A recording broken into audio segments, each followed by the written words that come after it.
انت اللي بتقول لنا نهدى يا كابتن وليد. نهدى على ايه؟ ده انت بدل ما تقوم توزع عنب بالشام وزيب للجلطات لكل الناس اللي كانت قاعده بتتفرج دي، جاي تقول لهم بس ونهدى شويه. لا ما نهداش يا كابتن وليد. بص على اللعيب بتاعك يا كابتن وليد، الجون جاي من ناحيته. ده انا هوريك شويه لقطات كده تبين لك ان الراجل ده بعيد قوي، بعيد بعيد بعيد قوي يا كابتن وليد. الراجل ده ما ينفعش، الملعب ما يستحملش ولا احنا نستحمل اللي انت تفرجني في ماتش واحد على طاهر وعلى قفشه وعلى شكري وعلى عمر كمال عبد الواحد.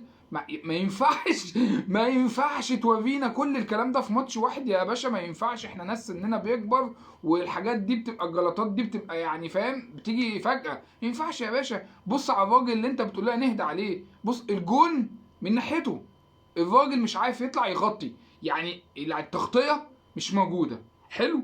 بص بقى لما الراجل جه يفكر يعمل لوب تقريبا بن شرقي ولا ايه، بص عن فين؟ مفيش، بعيد خالص. الراجل حتى مش مقدر المسافه اللي يحط فيها الكوره. حتى انت الراجل حطه في الهجوم عشان يلعب بالهيد، بص بينطح. ده مش بيوجه كوره، مش بيطلع كده ويوجه، لا بينطح يا باشا، تخبط وزي ما تروح تروح. مفيش يا باشا الكلام ده، ما عندوش اساسيات. يعني راجل جناح بتحطه له هجوم، بص عامل ازاي. قال لك بقى طب خلاص اجرب بقى الحل الصحي بتاعي، اشوط من بره. وقبلها ما تريزيجيه كان شايط واحده، قال لك انا كمان اشوط. بص الشوطه عامله ازاي، دي شوطه، دي شوطه، دي شوطه.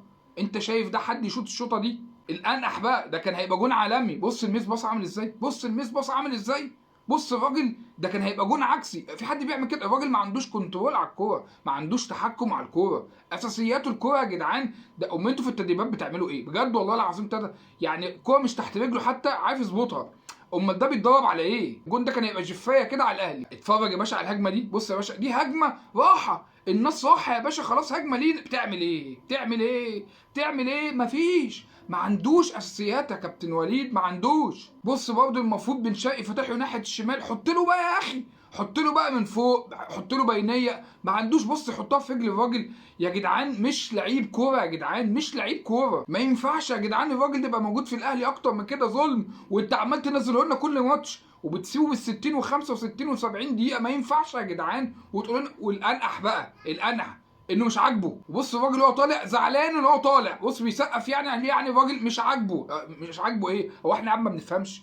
هو انت شايف اللي انت بتقدمه ده كوره؟ وانت ما تقولناش اهدى يا كابتن وليد. نهدى على ايه؟ ما احنا لازم نعمل كده عشان ما نحطوش في الملعب. ما نسوق احنا بقى، احنا بقى اللي هنسوق الفريق بقى. طالما ان انتوا مش فاهمين حاجه، من الواضح ان انتوا مش فاهمين حاجه وسايبين الراجل ده في الملعب للدقيقه 65 و70 بالاداء ده، يبقى انتوا كلكم ما بتفهموش حاجه يا كابتن وليد. يبقى انتوا هتلبسونا في حيطه. لا يا باشا الراجل ده يطلع ما يلعبش تاني، وكل لما ينزل الناس تقعد تزوم عليه عشان ما يلعبش. هنسوق احنا بقى، سيبونا بقى احنا نسوق الفريق من المدرجات طالما انتوا مش فاهمين حاجه. ما تنزل يا باشا والله العظيم. انت لو حطيت محمد عبد الله ده لا ينزل ياكل النجيله على الناس دي كلها يا باشا. هم الناشئين عندي دول بيعملوا ايه؟ هو مش الناشئين دول لما اكون انا عندي واحد عويل زي ده، معاق زي ده، اروح انزل واحد من الناشئين الواد ينزل ويفك ويبور بقى وجرينتا وينزل يديني؟ والله العظيم يا باشا انت لو كنت نزلت حد من الناشئين، مش اقول لك محمد عبد الله يا عم، نزل اي حد تاني. ده انت لو جبت حد من 2005 2010 يا عم، لو جبت حد 2020 ولا 2025 يا عم هيديني عن الراجل ده. لا يقعد يحبي كده، ممكن تخبط فيه حته كده ولا حاجه تخش عن الراجل ده يا باشا.